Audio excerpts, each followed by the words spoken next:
Are you interested to know my full Kundalini awakening story? The symptoms that I had during Kundalini awakening? What happened to me during and after Kundalini awakening? What did I do? The crazy moments, because Kundalini awakening is not just about pleasant moments, but there were crazy moments. And what were the magical things that happened to me, magical benefits that happened to me?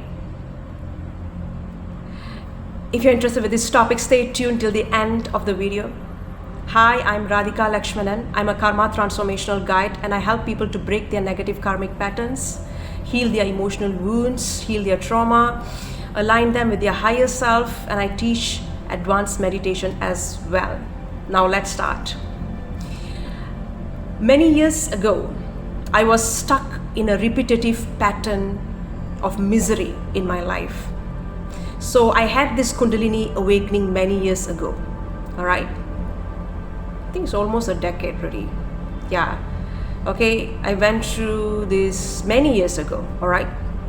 So I was stuck in this repetitive patterns of misery in my life. And I didn't know how to break that pattern, how to break that karmic pattern. And I realized at that time that the only way I could break that karmic patterns and liberate myself from the misery was by raising my consciousness. Because when you raise your consciousness, you will be able to break the negative karmic patterns, your personal karma and your ancestral karmic patterns as well. So at that moment, at that time, the only way that I knew to raise my consciousness was to awaken my Kundalini. So let me emphasize something here. Not all Kundalini awakening is a full-blown enlightenment. No, it's not. Okay, so I'm not fully enlightened or anything like that, nothing like that, all right? Because there are different stages of Kundalini awakening. So usually, Kundalini awakening, most Kundalini awakening will release the blockages in our chakras. Okay, it will remove the blockages in our chakras, irrespective of the stages of the Kundalini awakening. Okay, every Kundalini awakening releases the blockages in our chakras and releases the untapped powerful energy in our root chakra and make it raise to one of our higher chakras. I'm telling you one of the highest chakras because there are many different types of Kundalini awakening. Usually it will rise to crown chakra. Okay, so Kundalini awakening will transform our consciousness, our life, and our karma. It marks an evolution. Okay, it marks an evolution from the primal instinctual consciousness to divine consciousness, from a beast or human consciousness to divine consciousness. It's about aligning with our higher self, our true self, and realizing that we are more than the mind and body. It's about being one with the supreme consciousness and with your true self. So at that time, I intentionally decided to take steps to raise my Kundalini. Now, I do realize that sometimes we have to be cautious. We should not get involved in these things on our own and need to get some guidance. And I agree with that. However, I was naturally a very intuitive person. I was a channeler. I was not a very great channeler, but I was 30 to 40%, 50% a good channeler, all right? But my channeling ability was heightened, increased after my Kundalini awakening. I will speak about it shortly, all right? So I was very intuitive. So I followed my intuition to raise my Kundalini, because Kundalini awakening, or by raising our consciousness, we will be able to take the right conscious steps and make wise decision to liberate ourselves from the misery. Because I was unconsciously making the same mistakes repeatedly, over and over again, unconsciously. I was engaged in self-sabotaging acts unconsciously, and I felt stuck. I couldn't see the truth from my level of consciousness at that time. It was difficult. So I decided to take the right actions. I decided to follow my intuition and take the right action, to take certain steps to raise my Kundalini. I was guided to the right teachers, right videos, right books, and I took those actions. Okay? On top of that, additionally, I also went for a pilgrimage to India, to Tiruvannamalai in India. This is in Tamil Nadu. So after few months embarking on the Kundalini awakening path, and just 1 week after I came back from India, something that I was waiting for, or the very thing that I was waiting for, happened to me. But I didn't realize that. One day, I woke up early in the morning, around 3 to 3:30 a.m. with intense sensation, intense insect crawling sensation all over my body. Intense insect crawling sensation all over my body.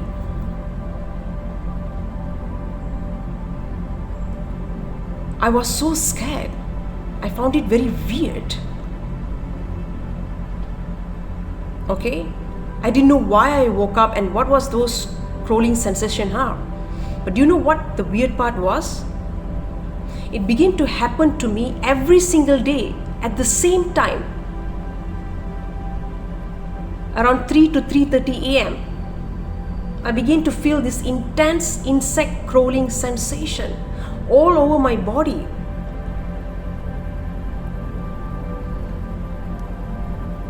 And I was very worried, and I began to research about it in the internet.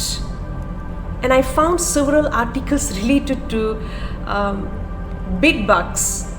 So I assumed that I was attacked by some unseen powerful bed bugs, although I've never seen bed bugs before. So I began to be very alert and start looking for those bed bugs. Okay? But later I realized that there were no bed bugs. And I suspected neurological disorder. But I was diagnosed with no illness by the neurologist, and I felt relieved. I also had dreams, vivid dreams of snakes. I usually wake up not only with intense insect crawling sensation, but also with intense surges of energy and heat throughout my body. Physically, I felt very exhausted and thirsty.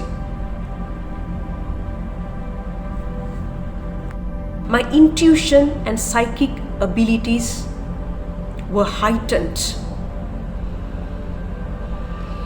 I became very sensitive towards everything around me, and it was overwhelming. I was over emotional as well. My claircognizant and clairaudient psychic abilities were heightened significantly as well. Those are psychic abilities. Deep fears came to the surface to be released. I was very confused and overwhelmed. I felt that I was going through some crazy moments. During any type of Kundalini awakening or any other types of spiritual awakening, deep subconscious fears and unhealed emotions will come to the surface to be released. So make sure you feel them and release them. Do not resist them. So physically, as I mentioned earlier, I felt very thirsty and exhausted. Suddenly, one day, a sudden, profound self-realization, a deep insight or a sudden aha moment came to me related to all my life problems. I could see through the illusions in my life. I could see through all the deceptions and illusions of all my problems. I could see very clearly how I was sabotaging my own life. And I knew the exact solution for it immediately. So I could see through the illusions, not only related to the problems in my life, but also related to the society. I could see through the deceptions related to religion, spirituality, leadership, and societal norms, and everything that I have glorified and put on a pedestal in my life. It was devastating for me because everything that I thought was true was a lie, especially related to certain spiritual masters and celebrities. The truth shattered me. The truth usually shatters us temporarily, but it will liberate us in the long term. It will liberate us permanently. Always remember that. So the truth shattered me. So in the beginning stage of Kundalini awakening, I felt as though I was going crazy. But slowly, I began to enter a more blissful state because I accepted the truth. I stopped running away from the truth and from my biggest fears. Now that's when the Kundalini awakening began to feel much lighter and more blissful. I stopped resisting that process. It was when I realized that I was going through a Kundalini awakening, and that was also confirmed after consulting with several spiritual teachers. I began to connect with like-minded people online who went through a Kundalini awakening just like me. It made me feel less alone. I felt seen and heard because at that time I felt there was nobody that could guide me at that time. Nobody understood what I was going through. Nobody had the knowledge or wisdom related to what I was going through. They had some religious knowledge, but they've never went through any types of Kundalini awakening or spiritual awakening. They had enormous religious knowledge, but nothing related to Kundalini awakening. The only thing they told me was like, be careful of Kundalini awakening, or it's not true, it's an illusion, only some special people can go through it. Okay, all those lies and myths. Of course, approach Kundalini awakening with caution. If can, try to get a genuine teacher for it rather than doing it on your own. I could do it on my own because I was very intuitive. I was a natural channeler as well. Okay, so after that Kundalini awakening, my whole life transformed. It transformed 180 degrees transformation. 180 degrees of transformation. I walked away from unhealthy relationships and I broke my negative karmic patterns in my life very fast. I refused to settle for mistreatments, bare minimums, and abuse. I refused to settle for less. I could see the divine in every living being, including animals. I felt like all of us are siblings. Tears often rolled down my cheeks. out of deep gratitude for the Supreme Consciousness. My connection with my higher self and my spirit guides became stronger. I was aligned with my true self. And I became a pure channel of the divine intelligence. More than 80% of my movement and speech are a channeled one. It's a channeled one and guided by my spirit guides or my higher self. Not coincidences and not casual actions. For example, if I go to a place, if I just go to a place, if I make a decision to go to a place, even if it seemed like a casual decision, it is usually a guided action from my spirit guides or from my higher self to either meet someone or do something there that would transform my life or the lives of others. Whatever I speak, I write or I share, it's not a casual decision most of the time, okay? Most of the time, even if it seems casual, it is not a casual decision.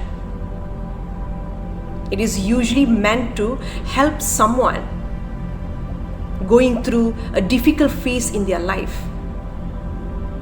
So whatever I share, I write, I speak, is usually meant to help someone going through a difficult phase in a life. It could be a very casual conversation. Okay, it might seem like a casual conversation, but it's actually a channeled message for someone.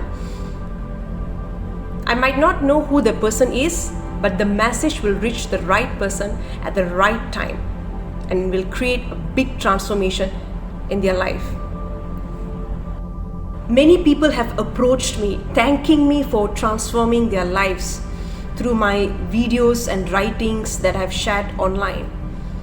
In fact, many of my videos and writings have stopped some people from ending their lives, from unaliving themselves. You know what I mean, right? Sometimes even my procrastination related to certain issues are divinely guided. I usually think that I'm procrastinating, but I was actually being guided to wait and delay, okay, and delay certain things. Until now, I have some confusion I'm confused between real procrastination and a divinely guided action to delay certain things. Okay, I also unconsciously begin to form sacred mudras with my hands.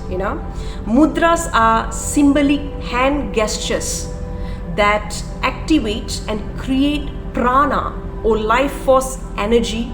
Okay, it activate or create the circuit of prana or life force energy throughout our body. This is a mudra. Okay, this is a mudra. There are many different types of mudra. Okay, it's a types of hand gestures. All right. So different mudras have different benefits. Many mudras out there. There are many mudras. And the strange part was, I had never learned about mudras and had no prior knowledge of them. Even till now, I don't have much knowledge related to mudras. I only begin to search the meaning of certain mudras if I catch myself forming certain mudras in my hand unconsciously. That's when I begin to Google it. I begin to look for the meaning, and sometimes it's very difficult to look for it because I have to describe the mudras in the Google. Am I right? Like the thumb is holding the fourth finger, and then only I can find the mudra. Sometimes I take the picture of that mudra and then I look for it. Like what's the name of this mudra? Okay, so I form different mudras at different times, unconsciously. It just happened. Initially, I didn't realize it. I only realized it several years later. Okay? After my Kundalini awakening, I had gone through many other different types of spiritual awakening as well. In fact, even before my Kundalini awakening, I had undergone a different type of spiritual awakening many years earlier. If you are going through a Kundalini awakening or spiritual awakening or any types of spiritual awakening, please know that you are not alone and do not be afraid. Connect with like-minded people online. Okay, practice more grounding. Okay, grounding practices. Okay, do more grounding practices, and watch Kundalini awakening videos from genuine Kundalini yoga experts. Regulating nervous system and staying well hydrated is very important. It's very crucial. Okay, and when it comes to your emotions, accepting your emotions, feeling your emotions and accepting your emotions, including the scary ones, without running away from them, will help you to reduce the intensity of that awakening.